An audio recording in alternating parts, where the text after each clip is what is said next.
Salut et bienvenue sur cleboaoriginal.com. Merci de votre fidélité. Na quelques secondes awa tozo tikabino bota la vidéo moko oyo émission moko nga na salaki na priorité là il y a de cela 5 ans lelo donc to salaki on a 2012. Tant to salaki on a 2012 surtout ngai ba finga ngai oh Cleboa grand prêtre César ngadi alinga kaka a déstabiliser ba combattant musala na ye kaka makamba mabe ba combattant mais lelo nabimi prophète Pierrot était là abimi prophète volcan parce que tout ça qui n'a été mais volcan ayeba ki makambo le vie nanga sala yango parce que tant makambo e banda ki ba combattant ba te belé ba bandoko linga koleke pa na ngai te mais volcan abaneka ko défendre ngai lelo na bimi prophète boyebi kombo ekobiste ekota na komba ngam na kotisango ba combattant belé ba comme osala ekobo nga na balusi yango l'écobisme donc ba combattant na ba comme ba combattant ekobiste lelo binomo bomoni to suki wapi makambu na préciser bino makambongo na lobelaki yango na 2012 lelo to comme na 2017 bomoni binomoko est-ce que na makambu ya be ekobiste bosi boyoka ke volcan bakange na mwasa mutu ou bien kendaki boy asala combat na ye. Est-ce que possible boka bokechwa yambo bakangai na mwasebo asala musala na ye. C'est les uno possible boyoka ye bakangai asala musala na ye. Lelo binomo boyoki et reste ba kuté zanga te mutu na sala émission wana. So inga na sala émission wana engo suka ndeni. O Cleboa zui mutu moko boy ngaya batu na sala émission te lelo boyoki ke mobali wana nga déjà na félicité aza courageux. Parce que oza koku obimi na caméra ozo expliquer ndenge ba botoli au mwasi et puis c'est un combattant mais quand même na koki ko encourager angote bino na bino susu ba combattant bo komi ko zwana susu basi mais Martin Sali azaka ye moko te bazé belé la série va continuer bazé belé mais oyo ba lobi lelo oyo mobali nga epesa inga mawa moninga nanga mobali azobima azolela mai na miso et puis abandaki ko pesa ti lelo apesa ka ba dona combat basala eboye en tout cas nga na félicité ka na courage ne mais siko tozoti kabino botala émission oyo to salango depuis 2012 ngai na Pierrot Itela lataki nzambala neti abandingaki to solola ki masolo oyo ya ba ekobiste ya ba combattant mais ba finga ki biso ba sekaki ba fingi ba tomboki mais na kanisi lelo mokile pesi biso raison que toza ba prophète donc to tikibino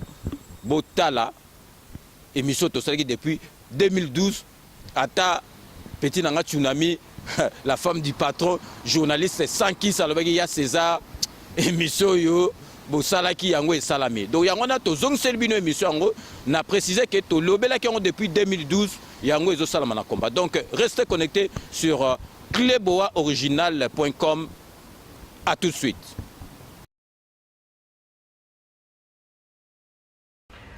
Vous êtes connecté avec CPLA TV. Décodeur Yabanamboka.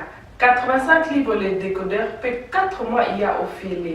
Après ça, 15 livres par mois. Boza, il y a en direct du Congo-Kinshasa. Boza, il y a Banamboka de la diaspora.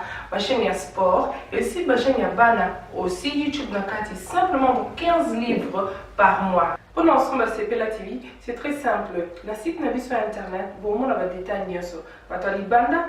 Vous devez faire un transfert international avec le Big to Iban. En Angleterre, c'est simple, vous transférez car on a compte Nabiso. Pour ce moment, CPLA TV, du nouveau sur CPLA TV, Numérica TV, King 24 et Soli TV. Salut et merci de votre fidélité et merci de rejoindre rdcongoinfo.com pour votre émission, notre émission Vérité Polélé sans tricage, la première depuis mon retour à Paris. Comme vous le savez, j'étais à Kinshasa, Sikoyo na Zongi, j'étais là-bas, mon émission, na Salaki, et puis na Yambaki bateau, monaki ouais, il fallait na Yamba, na Yambaki, na Ebike, bateau mususu ba sepelate, mais na Yambaki mende au Bolukarbo monaye, na Yambaki de mon retour. Donc j'ai tenu vraiment pour ma première émission Nasalango, comme vous pouvez imaginer, c'est avec un combattant, et puis c'est pas n'importe quel combattant, c'est vraiment un vaillant combattant. Au Penza, avec un discours, va combattre, belé, baningaba, beta, mais va kokaraté. Mais, ndenge bomona qui annonce ces alaki, c'est vraiment ça, parce que combat est baby. Combat est baby, bah, tout le monde, comment profiter d'un combat. Et comme on dirait agence matrimoniale, et comme il est place moko ya club des rencontres, donc il faut crever l'abcès. Donc Moutako Betaga Masolo Anezakaka, vérité polele sans tricage, grand prêtre pour ceux qui viennent de se joindre à nous. Merci de votre fidélité. Vous êtes bel et bien sur rdcongoinfo.com. rdcongoinfo.com, Boyebika Sona Vandiawa. Bouyebika rdcongoinfo.com denge banda, parce que j'ai toujours été entouré par des professionnels. Quand je vous dis, il faut jamais comparer l'incomparable. Monique Prod, c'est le numéro 1. Bouyebika ngana ko sarate. Monique Prod, c'est le numéro 1. Donc il faut jamais comparer l'incomparable. Na mona nanga ba montage, mais Monique Prod, binomo bomo na ba image ngana ko sarate. Donc revenons maintenant à notre invité de ce jour, donc Pierrot Itela, ndeng boyebi tozaliawa, donc lelo vraiment tokoloba masolo oyo il faut toloba, donc parce que on en a assez.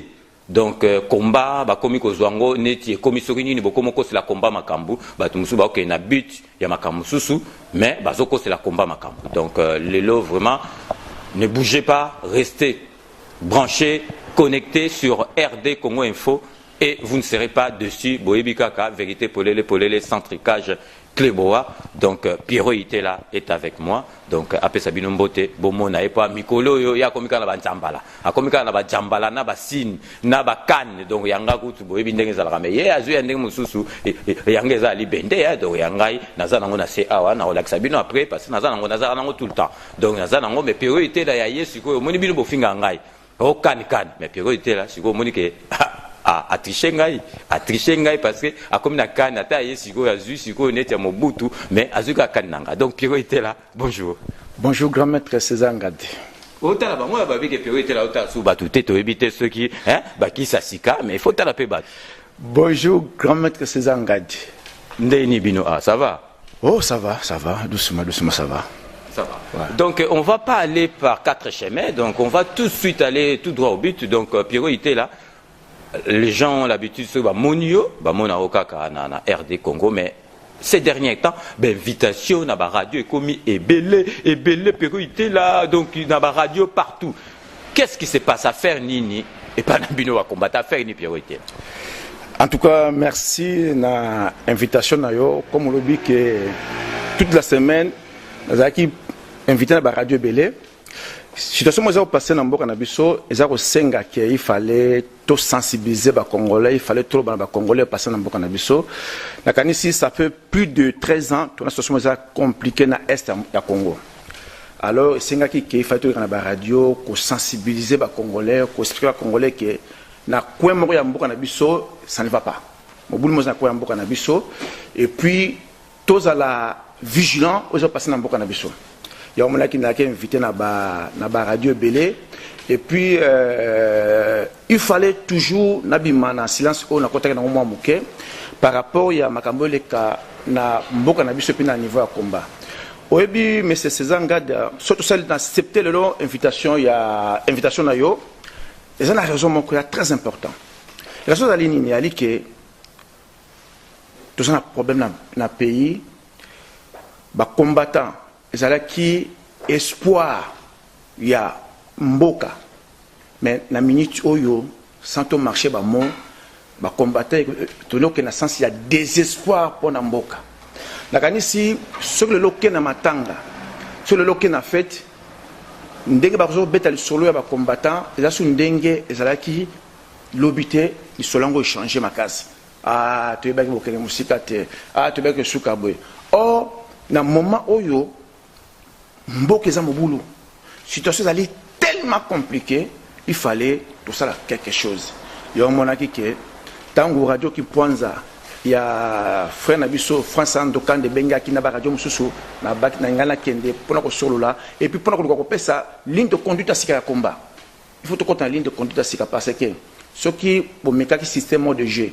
et marché il faut meka système mususu yo moniki naza kosala ba radio wana ebele juste pour na sensibiliser bato o ba ali décourager na sens à combat base en espoir que combat ko suka ndengante parce que nan to libérer Congo te Congo tant moment Congo ils libéré te il fallait biso oyo to ali na souci mboka to travailler ensemble et tant que monde mambezo ko passer lelo na milieu ya na milieu na biso ils ont ça vraiment passé il fallait ko beta c'était il fallait ko crier que kozong ça dans nzela que tout ça va faux chemin toujours on a chemin à bien le monde des raisons oyo sali que na participer na ba émission ebele yangowana.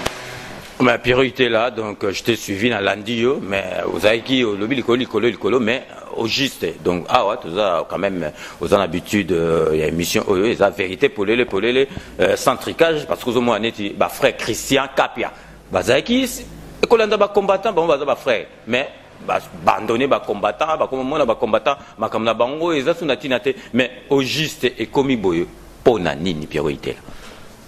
En tout cas, merci na question na yo. Ils ont raison moi ko trouve la situation autonome lelo. Toujours na se référer na début à combat. Omoni ngai na zali ko kloba mingi na bino bato ya presse. Ta bino ta presse dit que yo na ba collègue na bino o ya presse. Bo rendre combat, bo rendre service moi mo buna kata combat. Omoni l'année passée, tant que organisé ba marche, tout ça va marche à revendication. Tant que bimna balabala, tout ça ko expliquer batou pourquoi ba congolais bazana balabala. Et ce total va marcher ça la malelo. On a se poser ba question. Est-ce que ils allaient carnaval ou ils allaient ba marche? La si lelo batumi ba se poser ba question ndako. Mais grand maître César n'a évité pourquoi on a eu privilège il y a cause d'appel il y a des Congolais sans voix et belé battu belé ba bengingaï battu belé ba soutien à Pierrot fait quelque chose tant que ba show bon donc mener et c'est comme qui espoir pour nation parce que sur le plan politique toujours comme on passe dans est à Congo ba politiciens congolais soit l'opposition majorité donc ba li chaos par terre. Parce qu'on explique sur les Congolais et le passe dans l'Est à Congo. Ni les dans l'Est à Congo. Bakor nini ba signa pour na Est à Congo. Et ça bakor nini. Parce que c'est sur le politicien parce que soit combattant il y a politicien. Mais le politicien ba incapable de expliquer sur le passe dans l'Est à Congo. Et ba combattant ça qui espoir moko ya munene pour na lutte combat na biso. Na deux exemples avant de connaître sur na biso. Il y a 2 ans passés, ça causait par là qui toujours pour na Est à Congo.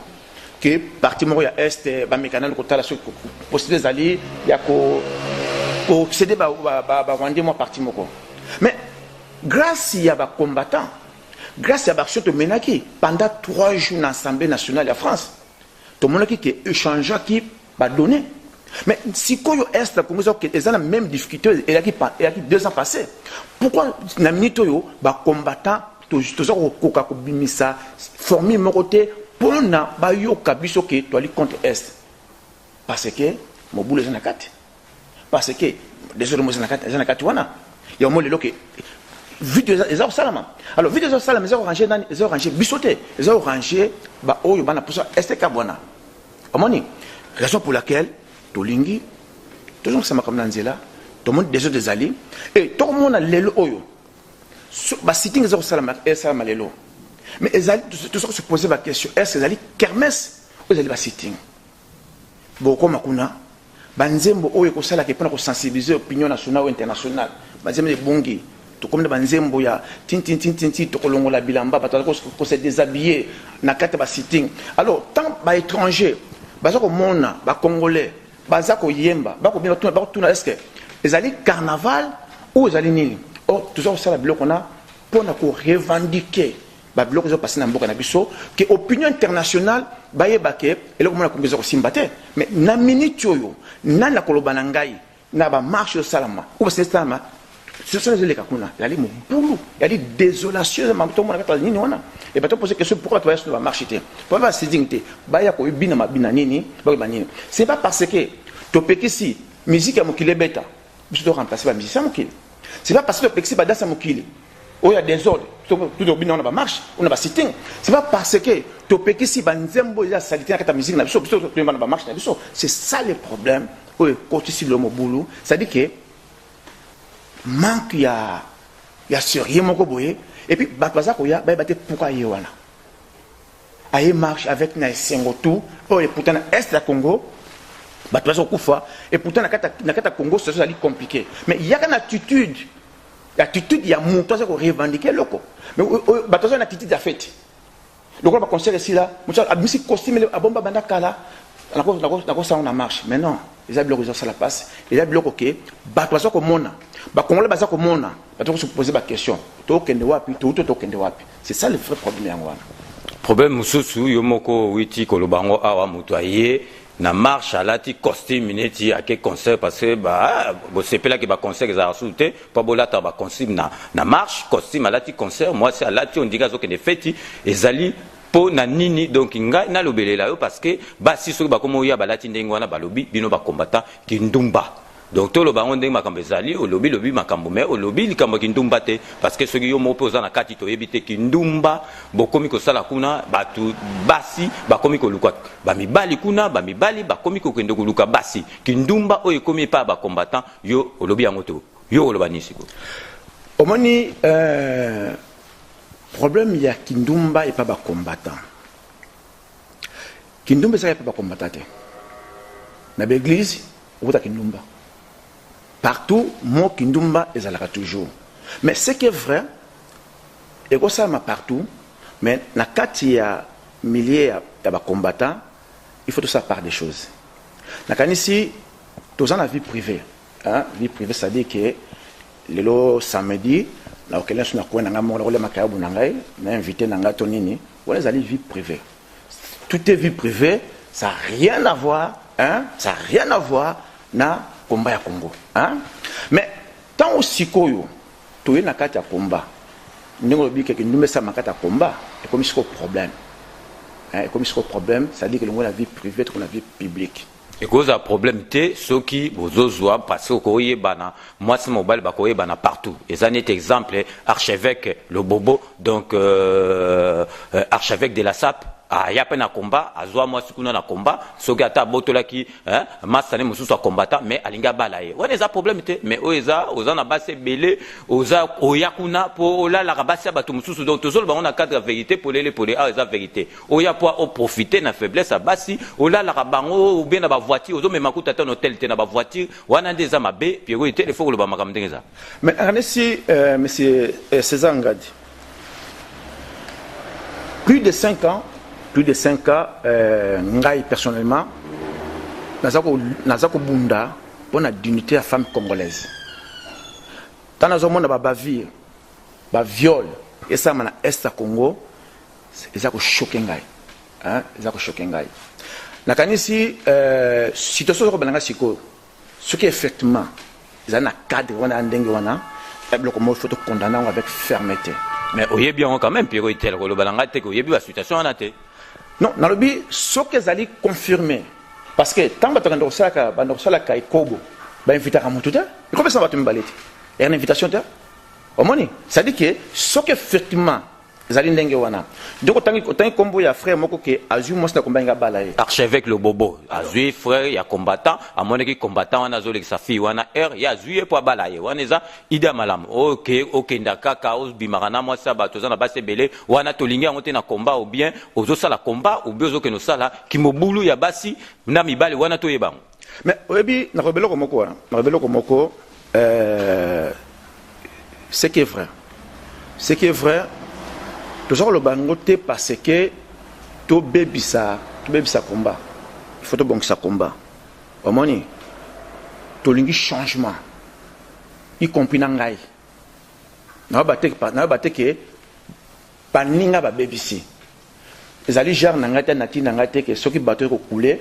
Na batte non bamba toboli non. Ça dit que on est tous ensemble. Vous avez combattre. Dans les combattants on est tous ensemble. C'est vrai que parfois tout se comporte qui m'a bien. Très très mauvais. Moi, c'est que ça me choque. Combattant, mon combattant comprendre les combattants à l'inini comprendre et je suis pas na lipe wana te pona na sala moral combattants à l'inini mais pour mes alliés que toza ko bossa na biloko belé omoni combattant ali starter ali vedette. Mais siko bokomi bastar bakomi ko mona bino bokomo sala même ba vidéo bino moko ovani na ndako ti ba komo leka na balabala bakomi ko mona yo donc bokomi bastar bokomi komi mona bastar donc boleki kutu na ba musicien mususu ndenge ba ndo sala makam. Non, effectivement nabi nazako ya nabi ke nazako condamner jar ya batiti wana combattant ali starter omoni ça veut dire que tant ba musicien bazako ya na France ba ko boltsa ba petite sœur obi que na niveau ya Europe jeune fille congolaise ça n'a pas permis de conduire militaire mais ça n'a permis à poussette ça n'a permis à poussette au moins tous les filles à 18 ans disaient pour pousser poussette et puis à rouler très bien parce que et puis bloc là combattre sont condamnés parmi bloc tous sont condamnés il y a des musiciens congolais les alliés façon na bango ya musique na baza ko yemba et puis musique na bango yamba to na ba marche na biso na ba sitting na biso ça moi je condamne et na ko condamne ngai moko te la panzi na mito na ko bana yo ezali na battu be ba derrière ngai oyo ba ça ko prouver position auto que na sikoyo parce que c'est pas que na la muka na tongo na bi que non il faut changer ma solo non parce que il fallait eloko moko et passer ndenge wana tout ça qu'on condamné position des musiciens dans dengue banda ko se comporter et pas en France et biso combattant to ko même attitude donate omoni même attitude donate ça dit que ezali ko moko surtout salaki yango prochainement il faut tout tikango il faut tout respecter ba sœur na biso et tout respecter ba finir surtout ba na combat pour ko revendiquer droit ya bango et puis pour ko soutenir bandiko bana mboka ba pour na bisoté ba sentiment na biso ba plaisir na bisoté c'est ça le problème et là que ça m'a boulou yango wana et puis na ko baxelo ko moko situation autre parler à Kindumba non c'est ma Kindumba mais là que ça sous mo boulou alenini et ça sous mo boulou alenini conflit eza makasi ba conflit salma mingzani elle est conflitée parce que ngai na li plus fort que l'autre ou l'autre est plus fort non elle est conflit que ya basi et ce que le connaît silité c'est dommage pour na biso il faut le connaître là biso tu faut c'est le kwana il faut ça part des choses tous en a combat pour na libération ya Congo toza na combattre pour na to comme ba star ba vedette omoni non ngaza vie privée na ngai na sala yango na kwa na ngai tanza na kata combat na za pour défendre intérêt ya Congo pour défendre Congo mboka na ngai na za pour na ko moi na combat ou na combat non c'est pas bit na ngai au contraire le chose ngala ko même moi na moi si anako sentesa ma combattre mais na kata combat non on na kata combat na jonque c'est ndako. Et puis, vraiment, les habiloko que Tokobong Sango, parce que ligne de conduite à Sikatokot, Tokobong Sango. Donc, d'ici la fin de l'émission, Bogomona, ligne de conduite à Sika, Bomoni Binumoro Pierrot était à la lobby, combattant. Et là, donc, merci pour ceux qui viennent de se joindre à nous. Vous êtes bel et bien sur rdcongoinfo.com.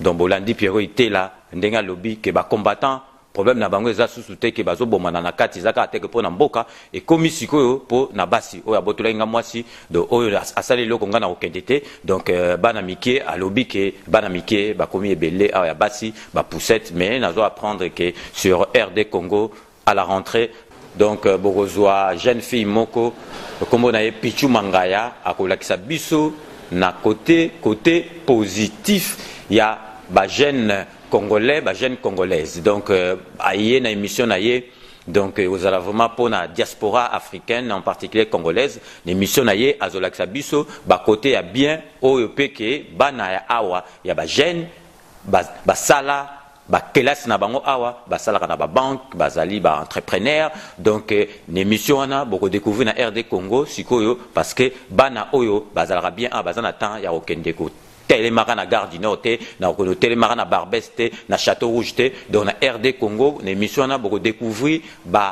bana et puis batu o ba resisa ya ba jeune congolais na diaspora donc bokoza pe ke bon bo vandi pe pichu manga yambi pe alembenza parce que alembenza de momona ke wana aza jeune nano mais aza jeune mais azali mukonzi ya Monique Prod donc bakolakisa ye baloba ndenge nini ye azwa nzela malamu au moment où ba jeune mususu bakena na nzela ya mabe. À part ça, comme vous l'avez suivi na bande annonce, il y aura aussi le maître Emmanuel Schneemann yé par ozalawana pour na expliquer batu makambu ya juridique ndenge nini o bon na ye na poto a mukande baby na kosala ndenge nini pona repe mukanda na o mwasi abengani nga na ndako na komi libanda o mobada bengani na ndako na komi libanda donc a ko expliquer biso sur RD Congo makambu nyoso tu wana et collègues na RD Congo ndenge na lobaka de RD Congo expert en exclusivité donc mélange à ces pays. Donc revenons sur invité na biso donc à lobby mais ngai nazo toucher ba place oyo na touchara oyo ba combattant balinga na toucher te oyo ba finga parce que ngai na touchara ba place oyo ba balinga ba toucher te za teka ba combattant te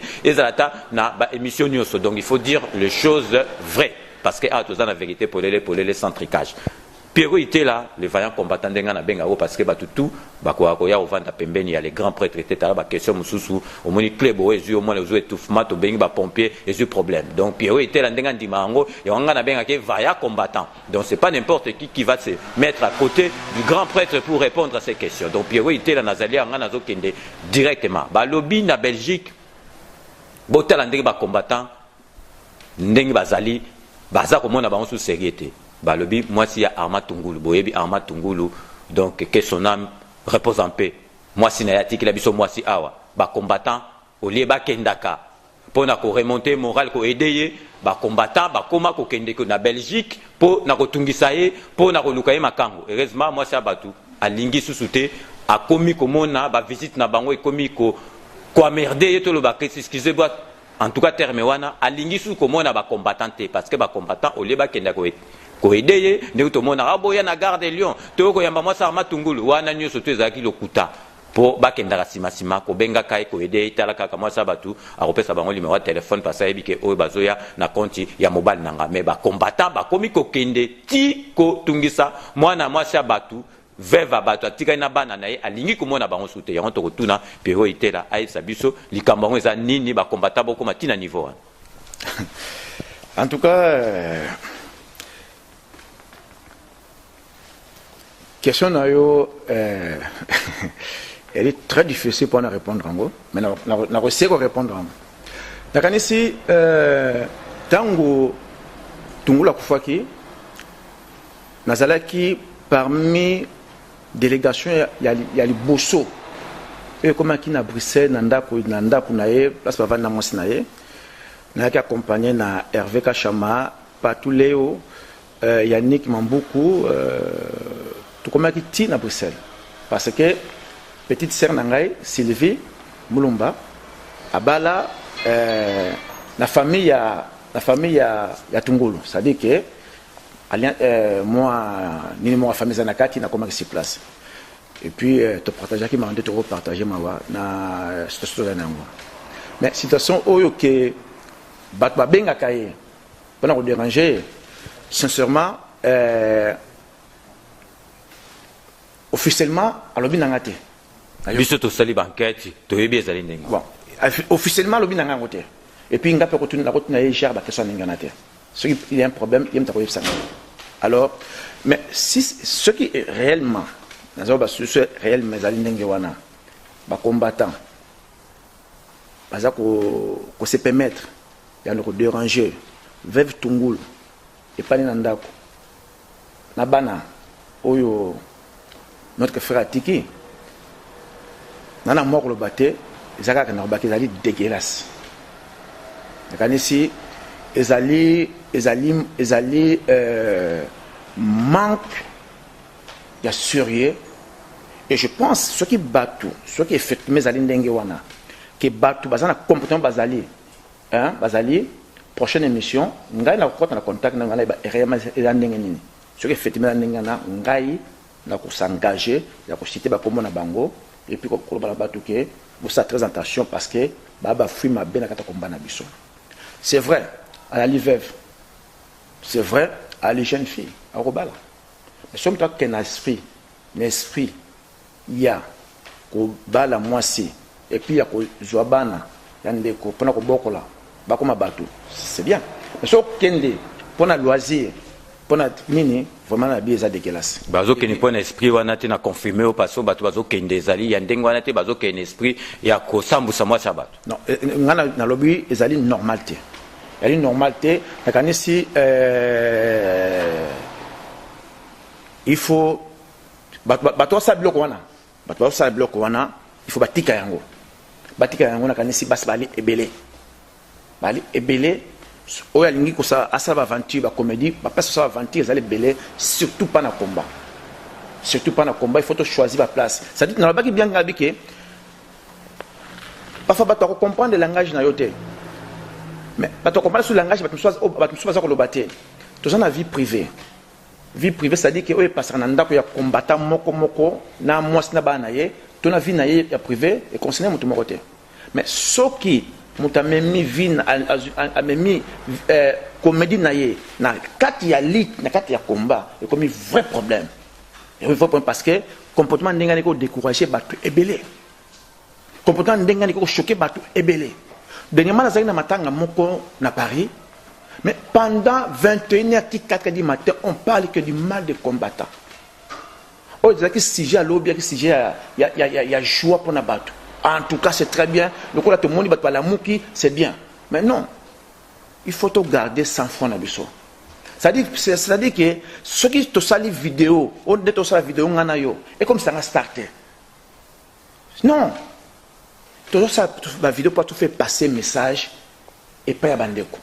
Mais ce qui est vrai, il y a une nature, il y a des Congolais, il y a des Congolais, trop classique, c'était trop gloire. Moi, quand mon cas, tant accommodé de gauche à droite, au monde, on dit qu'on toucher Lola. C'est-à-dire vraiment, la bêtise. Et donc, les combattants peuvent nous souper, parce que les combattants peuvent nous yomoro yoki.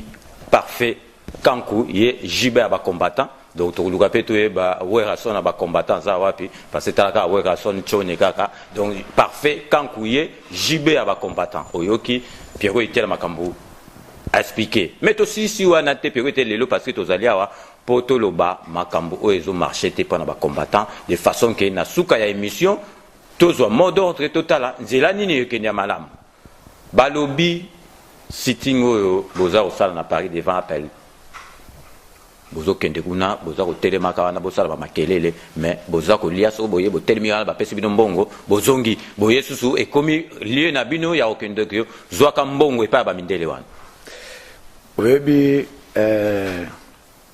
moko il faut to kola omoni et là on a remarqué na poto Congolais ni ko kola te heureusement que mundela sala yombo pona ezong sakasuki mwendo Congolais lingo kolate Congolais lingi polémique nakanisi Monsieur César na minute oyo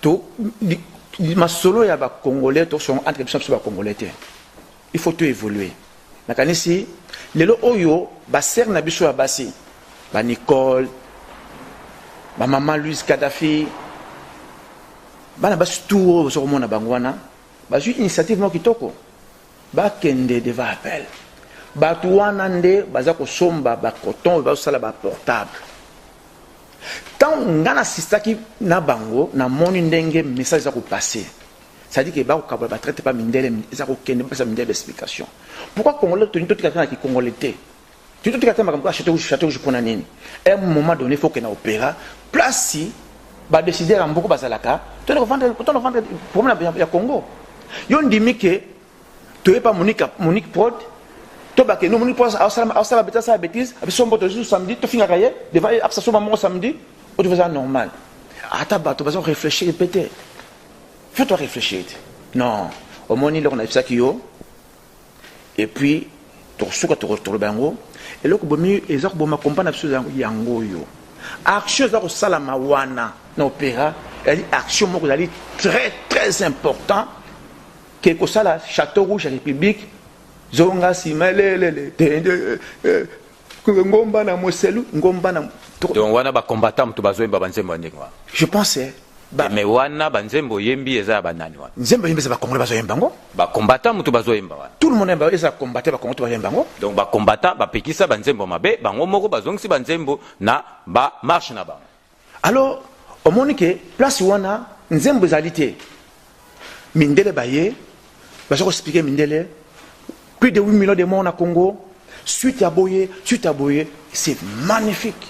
Oh soki ba congolais ou ba congolaise ba yesu se belé na ba loka ndengana to kaboli o ba na défense o ba na opéra o ba na Champs-Élysées c'est ça to ko vendre génocide dans mboka na biso c'est ça to ko vendre mabebele na mboka na biso mais tant là toujours esprit de division ils ont régné parce que le passé nini na kata combat tout le monde alinga za la présidence association tout ça combien d'associations na kata France tout ça n'a combien tout ça ça sert à quoi sur les alités que nous on a but mon coquet al droit ça la moi soleil na ya créer moi place na ko soleil na ya place moi na ya amoni c'est ça entrepriseité pour monsieur César tangu congolais to sanganaka tangu France to sanganaka Europe ninganaka Amérique ninganaka Afrique ninganaka tangu France a dit divisé tangu France est l'embi et là on est kendaka partout et puis et là oh yo asiko ezako kende partout tout ça va peine Afrique du Sud partout mais ni na France kuna ni na France kuna mais non parce que France est là il faut France téléma tanto télémaka Kinshasa bangaka tanto télémaka mututu bangaka c'est ça. Oh, division, et ça qu'on faiblit biso. Action ça ma wana basser sana. Mais pourquoi de recevoir yate? Ah parce qu'il y a un thème basa lango. Mais non. Est-ce que ngana yo to bundi la Congo, to bundi la Congo, ngana to bundi la Congo. Pourquoi ngana to bundi la Congo et puis to sanction balise comme côté. Ça dit que bah profit d'intérêt comme la 4. Bah profit d'intérêt comme la 4. Ou bah on prépare la retraite na bango à mon âge poussani yombo et bête et comment ça orange na mutu on peut peut-être retraite na ye alors il faut na créer le komoko ou bah toi ça la kasa la combo un jour ça va bien gayer mais et là c'est que ça ngai mutongo ça la combo que ça c'est bien gayo o ba kenaka fana Kinshasa bah so misala papi tamba kenaka Kinshasa là le ministre il y a diaspora chargé à Facebook Kinshasa peut ça mission comme na Facebook mais attends est ça sérieux à Kenaki avant l'élection qui le va passer posté mais Richard peut à Kesiko yo peut ba PCP posté na côté ba combattant mais moi mais yo qui ministère wana PC ba pitamba yo ba noma kewa mais tout le monde n'a pas pitamba dans Facebook chaque façon comme Facebook le président a dit ça le président fait ça le président dans Facebook elle est ministre il y a diaspora je sais Facebook mais la diaspora ça dit ministre il y a diaspora je sais Facebook mon cher ami Richard Lumumba de sa grande émission je peux poster à quelqu'un combattant je peux poster à cause de poster ce n'est pas parce qu'il s'appelle Lumumba que tout le porte pour les ponaïers je suis désolé elle est très désolé pour naïe tout ça esprit individualité tant donc un esprit moko ya ke ya yemoko bah ça c'est moi non je dis à mon ami Azon en France Azon la nation de Belgique mais à proposer que bino de mutu boboya ko kenaye yo ngana na traîner moi na ça mais non je suis désolé bon Tania Kieselo Ségolène Yoki priorité là à se défendre mais makambo mbongo boyebi que c'est pas la première fois nous sommes combattants to kake ba liembongo tozo se souvenir que na marche il y a Paris Bruxelles makampe bimaika keo ba liembongo Roger Bongo ça bando liembongo donc moni makambango et bimaraka boye donc Tania Kieselo Ségolène Royal pour Yoki makambango donc priorité l'avant to comme vers la fin parce que autant les lois et parce qu'il faut vraiment pas comprendre ma soeur Zali ba musicien bobo ya bango bolingi basala musala na bango te mais Pierrot était là aux alarakaka na ba musicien mikolo ito le kasoki lobby ba surprendre yo mikolo yo mutu azo kobenga yo mingi ezali Koffi Olomide le grand mopao le quadre commande azo kobenga yo pamba pamba batu na yo ba collègue no bazo comprendre te yo yango wana pe mo ba monaka yo mystique ba koma kobengo kolabo émission na César Ngadi ka yo ba mystique ka yo donc yo likamunini na quadre commande les rambo azo bengo mikolo. Oui, monsieur César, on a li combattant politique. Donc, je fais la politique. Dans un combat, dans un esprit d'écoute.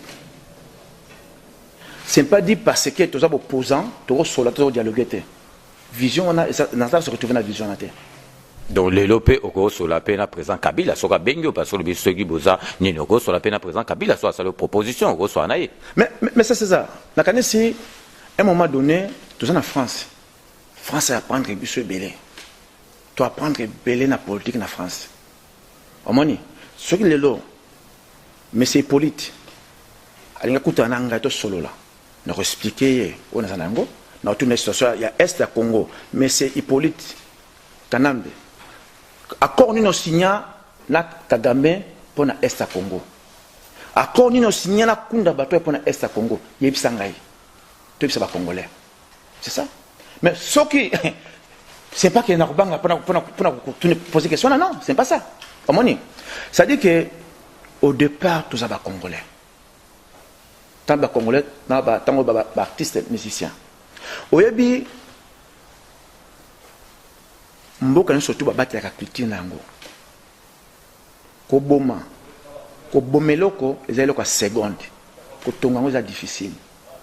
Omoni, ça dit que tant que artiste au début Baptiste soit ko benga to solo na bango parce que monsieur na ngabi que to tuvaka yo o solo na muto yoka muto balobi ozo préparer concert ya Koffi Olomide prochainement à Paris. Mais non, au début ko préparer concert à Koffi Olomide na Paris, ils a même pas souci na ngate parce que ngai tout avant que tu comprenne contre musique ngate mais maître grand maître César Ngadi ba monsieur to tan kombona ata monsieur moto oyoka ayemi na nzembo na je ba benga na nzembo. Mais Bossolana bango quand même ezate que so ba yembe na nzembo oza camarade na yete Bossolana bango. Oui, ça dit que ngai na minute oyo nazali na disposition ba congolais tout azana besoin to solo masolo mboka na koyoka ye. Omoni na koyoka ye to solo mboka. Eloko bi ya concert Koffi na kanisi eloko to sala ya kitoko ba combattre ba sa kitoko ya réussir ezali nini ya interdiction à concert. Et là, on connaît celle-là que tu diminues tout, il y a violence, tu diminues tout, il y a voyou, tu diminues tout, il y a ambianceur.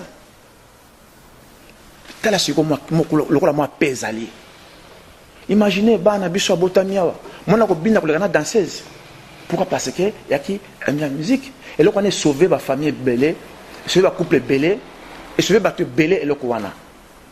Ça dit que pour le moment, position wana c'est pas grave changer c'est pas grave changer mais ce qui me tabenga na téléphone ngai privé to solo nae na sona ye mais na za ko garantir yo ça fait plus de 5 ans ou 6 ans à combat hein et là bengi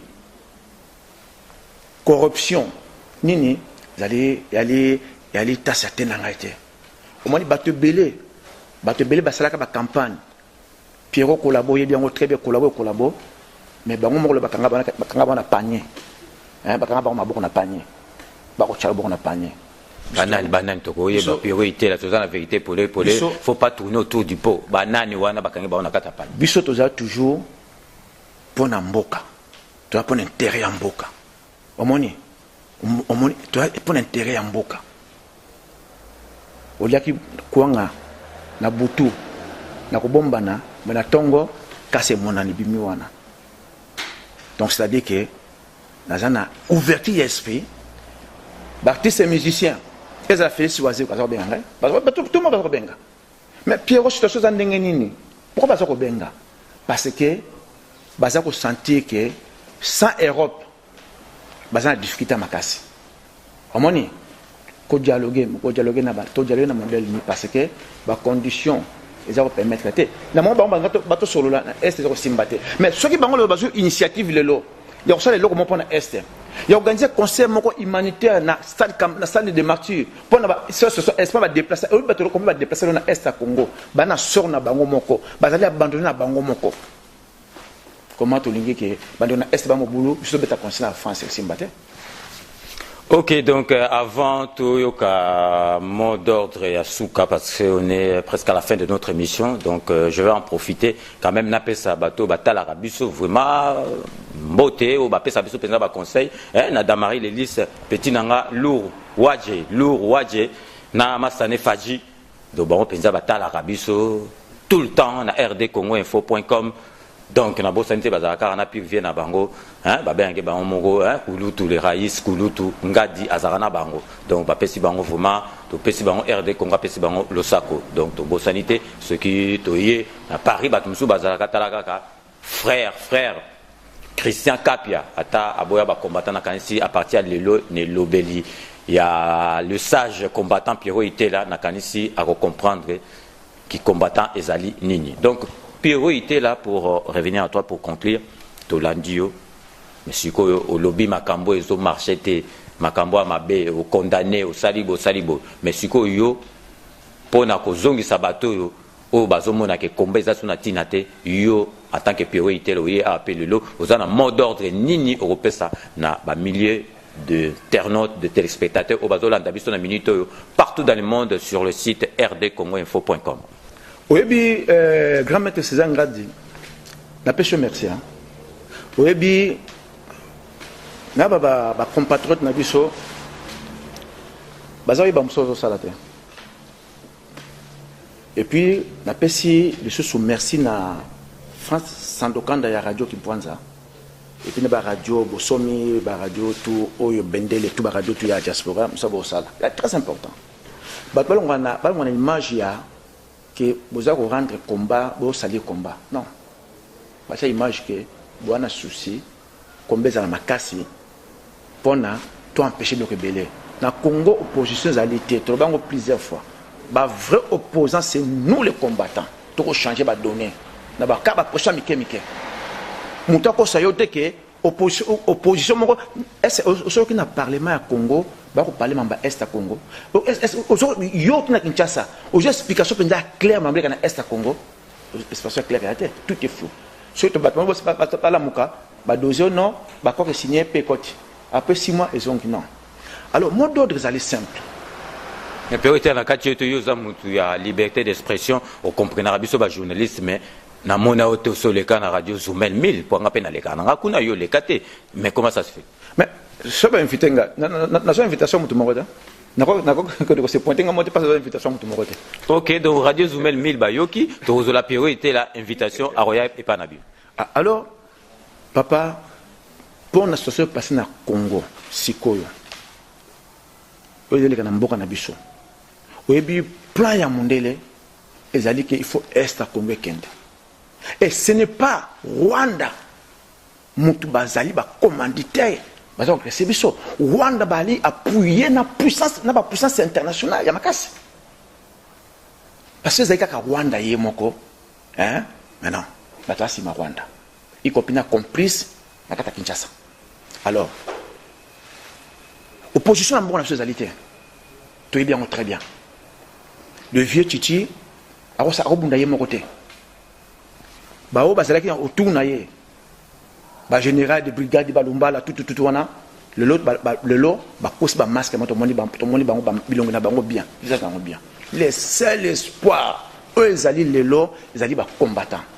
Alors na oki appel ya ba combattant ya ba famille ebele pona toujours que ça serait un combat et na le bango na bango ngabi que sona ça utile pona organiser combat na biso, je suis prêt à rendre service pour réorganiser combat. Mais naza ko rassurer yo, pour rassurer tout le monde, naza na intention mon côté na tête ya ba combattant. Mais je veux organiser yango. Mais si vous bat ça ni no baza intéressé, il y a ko réorganiser combattant. To lingi to organiser yango. Alors pour organiser yango, moi je m'engage. Ya kozala en entendant wana na bato oto ba bengi ngai o ba ngito organiser ngo to vendre autour à table to solo là tokotia ba ligne de conduite ya sika oyo tout ezali ya ba désordre ya kindumba il fait quitter na kata combat na biso sikoyo oyo te ezali ya ki star ba combattant star il faut quitter na kata combat na biso sikoyo. Alors na ko proposer na ba combattant tout il faut en a deux branches. Branche ya ba action blocus ya ba nini ezala puis branche moko ya réflexion bato ya boanya ya mayele oba ko vanda comme mikanda kota ba bureau yo mona ba rwandais ba nante basaka ba marche ba kota na bureau kaka ba bureau toujours pourquoi pas congolais te o ko nga za licencié boy o ko nga za docteur boy mais tout le monde en hôtel maintenant il faut tout ko batwana ba vendre tour à table ba ngo ba na ko étudier comment to ça to kota na domaine boy et na ko proposer et sous pour que ça sur na kata combat na biso parce que quelque part manque sérieux kotaki. Alors ce qui te moni les lots ba organiser marche ou ba organiser sitting ba tche combat association Objectif Congo ba tche combat association Dipela ba tche combat association Manga congolais ko se déplacer na yote parce que botika type wana avant botika bataba van basala ba comédie na bango moko mais so lo ba tche marche ba congolais c'est-à-dire tous les congolais ali engagés à côté de la marche wana surtout ça ce que bloco top bomba be ticket o tie sur mon boulot parce que soit tie marche ya batentel batoboko ya mais tout ça ce que bloco ya combo ya ba congolais et na ça ko proposer sous que na ba marche na biso na ba sitting na biso il faut tout ça la choix ya banzembo tout ça la choix du début ya marche il faut que ça mot d'ordre comment ba to tambola ni to ko sala to longola système oya banzemba salité donc un système oyo ya ba kolonga ba bilamba donc système tout les systèmes ko to longola yango et puis o bazali d'accord que tous ça combat ndenge zaki na kala tozali prêt ya koyamba bango to vendre tour à table to solo là tozako carte mutu mona combattre mais to lingi ta mutu azako na combat en sens que aye ko bundela mboka na ye aye ko sala kombo na yete aye ko place na soleil te aye para ko ma start aye pour ko défendre ba sans voix ya Congo. Et les oyo doit aller déterminer les questions que ça combat ndenge zalaki et je ma casse ndenge zalaki amoni. Alors oya moni peke alingi ba contrôler été alinga za liberté na ye asa la choix na ye et puis biso connaît combat na biso soko ozwaki c'est-à-dire c'est pas à cause ya mutu moko que biso to ma combat non to connaît combat na biso lutte zali ti la libération totale ya Congo. C'est ça mode auto lancé que combat za ko zonga ndenge zalaki avec efficacité tant France c'était le maka et répéter le maka tant France c'était le maka Amérique Afrique meninganaka. Alors il faut toujours ça combat ma casse ndenge zalaki avec ba idée asika et puis na bato asika ba vedette auto balinga sa na bango ba kana kona bango biso connaît comment la chose ndenge zalaki mode de repisa yango wana. Sur ces mots d'ordre que nous arrivons à la fin de notre émission. Merci de l'avoir suivi. Donc, restez toujours fidèles à RD Congo Info. Donc, n'hésitez pas à nous faire remonter vos suggestions critiques. Pourquoi pas encouragement. Donc, cette émission a été réalisée par la maison Monique Prod de l'incomparable Alain Benza. Donc, il ne faut jamais comparer l'incomparable. D'ici là, portez-vous bien et à très bientôt sur RD Congo pour de nouvelles émissions. N'oubliez pas, surtout, toujours Cléboa, Cléboa. Cléboa, Cléboa.